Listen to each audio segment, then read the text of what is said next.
Bienvenue dans cette vidéo où le but c'est de vous donner 7 astuces pour bien acheter à Dubaï. Voilà, le but c'est de partager 7 astuces accessibles, rapides, pour que vous puissiez avoir des bons réflexes pour acheter au mieux en surperformant le marché et en minimisant vos risques.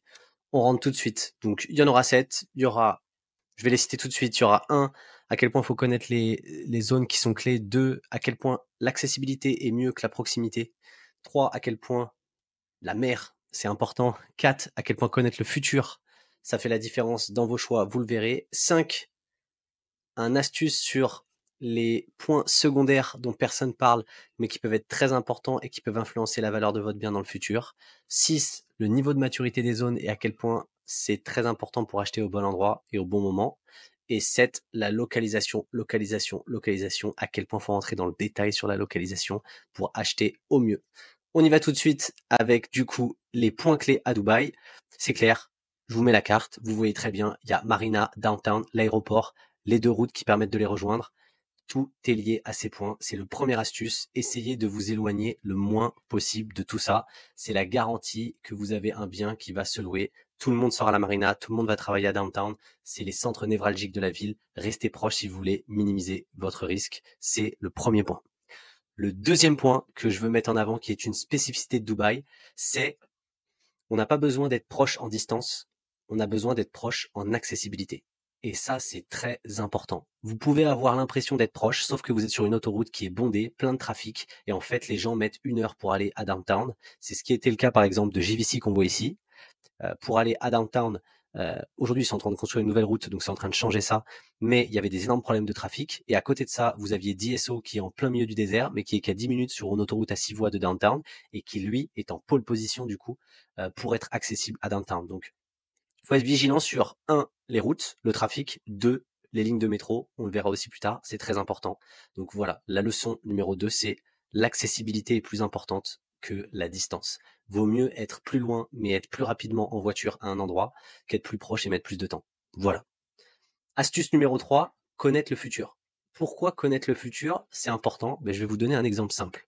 Là, sur la carte que je vous montre, on voit le plan 2040 de Dubaï qui prévoit d'avoir 4, on va dire 5 city centers, c'est-à-dire des mini centres-villes au sein même de la ville de Dubaï. Et on en voit 2 qui apparaissent, qui sont pas encore présents aujourd'hui. Un, c'est DSO, c'est Dubai Silicon Oasis, et l'autre, c'est Jebel Ali.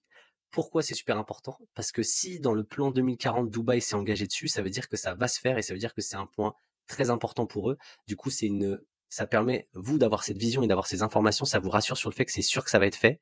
Et du coup, vous pouvez potentiellement vous positionner sur des choses où personne n'osera se positionner et vous ferez des beaucoup plus gros gains dans le futur. Maintenant, le deuxième point qui est important dans le plan 2040 aussi, c'est quoi? Je vous mets tout de suite la carte de métro. Il y a une nouvelle ligne de métro qui va avoir lieu. Donc on la voit, elle est à droite, en bleu. C'est la Metro Blue Line. Pourquoi c'est important? Parce que ça veut dire qu'il y a une partie de Dubaï qui aujourd'hui a l'air potentiellement dans le désert, pas très accessible, pas très attirante, qui au final, d'ici 5-10 ans, va être reliée par métro au centre-ville de Dubaï en quelques minutes. Voilà, ça c'est des informations clés pour votre achat futur. Connaître le futur, ça va vous permettre de bien vous positionner. Et donc pareil, là j'ai mis à gauche les extensions de la ligne majeure qui vont vers Jebel Ali, donc on les voit à gauche. Pareil, c'est très important d'avoir ça en tête et on va voir pourquoi. Si je retourne sur la carte globale de Dubaï que je vous mets juste ici, on voit quoi? D'avoir vu que DSO et Jebel Ali vont se développer et d'avoir vu où s'arrêtent les lignes de métro, où elles vont aller, ça nous permet de distinguer 2 couloirs magiques, par exemple, d'opportunités. Le premier tout à droite qui est DSO, qui va se développer, qui est sûr, qui est proche de downtown et qui va prendre en valeur énormément. Et le second à gauche, en fait, on sait que si on investit dans ce couloir, on va être proche du nouveau centre-ville de Jebel Ali, on va quand même être sur la ligne de métro de Dubaï. Donc on maximise les gains potentiels dans le futur tout en minimisant les risques. Donc voilà pourquoi connaître le futur, ça peut être très intéressant à Dubaï et il faut absolument vous renseigner dessus ou demander à vos brokers. Autre astuce, le front mer. Pourquoi? Là, je vous ai mis une carte de Dubaï pour que vous ayez en tête. En orange, c'est les zones où on peut acheter. Et les zones qui sont pas en orange, c'est les zones où nous, on peut pas acheter. C'est des zones où on peut que faire du leasehold, c'est-à-dire qu'on achète pour 99 ans. Il y a juste une erreur qui est que la palme Jebel Ali qu'on voit tout en bas à gauche entourée en rouge, en réalité, on peut l'acheter aujourd'hui, maintenant elle est en orange. Qu'est-ce que ça permet de voir et de connaître cette information? Ça permet de voir à quel point les fronts mers sont une exception pour devenir propriétaire et à quel point ça va être l'enjeu du futur d'avoir accès à ces propriétés et à quel point elles vont prendre de la valeur. Tout simplement. Et si on n'a pas la connaissance du fait qu'il n'y a aucun autre moyen d'acheter front mer que sur ces zones, on peut pas se rendre compte à quel point le front mer à Dubaï va exploser en valeur dans le futur. Maintenant, nouvelle astuce, on switch tout de suite, c'est les points secondaires. On a vu dans la première partie qu'en fait, c'était super important de se placer sur des points, on va dire, majeurs tels que Marina Downtown. Mais en réalité, il y a deux autres choses qui peuvent influencer énormément la valeur de votre bien.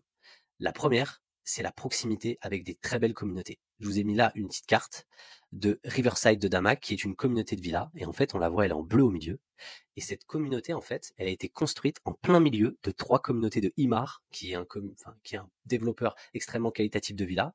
Et du coup, le fait que cette communauté, elle soit construite en plein milieu, ça va rajouter de la valeur à cette communauté parce qu'il y a beaucoup de gens qui vont venir, qui auront beaucoup d'argent, qui vont acheter cher. Les prix vont être très chers dans ces communautés. Les espaces, les amenities vont être exceptionnels et du coup, les gens vont vouloir être proches. Donc, c'est un premier point sur les points secondaires à avoir, c'est la proximité que vous avez avec des résidences de luxe peut être un point très valorisant.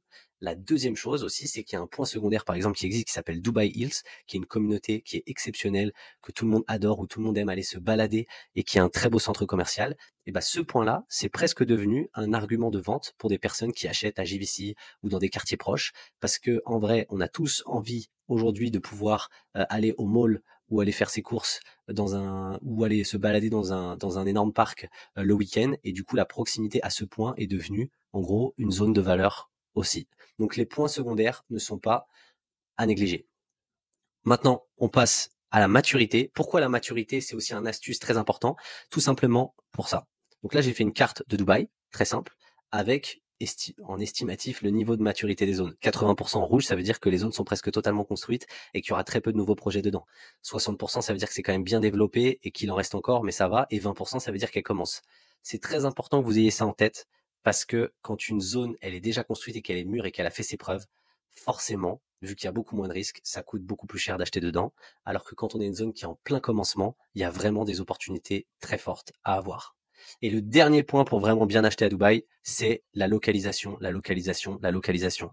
Même quand vous aurez acheté à l'intérieur d'un quartier, par exemple JVC, c'est très important de savoir où vous allez acheter dans ce quartier. Est-ce que vous êtes proche des sorties pour tout de suite aller sur l'autoroute et aller au travail? Est-ce que vous êtes proche d'un mall dans JVC? Quels sont les meilleurs quartiers? Est-ce que vous allez être proche d'une bouche de métro qui va arriver? Donc ça, c'est la première chose. Et le dernier niveau de détail, c'est même dans votre unité, dans votre appartement, où est-ce que vous êtes? Est-ce que vous êtes bas et du coup vous risquez d'avoir les bruits de la ville ou les bruits des gens dans les piscines? Est-ce que vous êtes tout en haut? Si vous êtes tout en haut, quelle vue vous avez? Comment vous êtes situé? Toutes ces informations, elles sont clés. Et du coup, il n'y a pas que juste la localisation de quartier, il y a aussi la localisation dans le quartier et il y a la localisation dans l'appartement. Voilà, c'est tout. En espérant qu'avec ces 7 petites astuces, déjà, vous avez plus d'outils à votre disposition pour mieux acheter à Dubaï. Merci à vous d'avoir regardé. Bonne journée. Au revoir.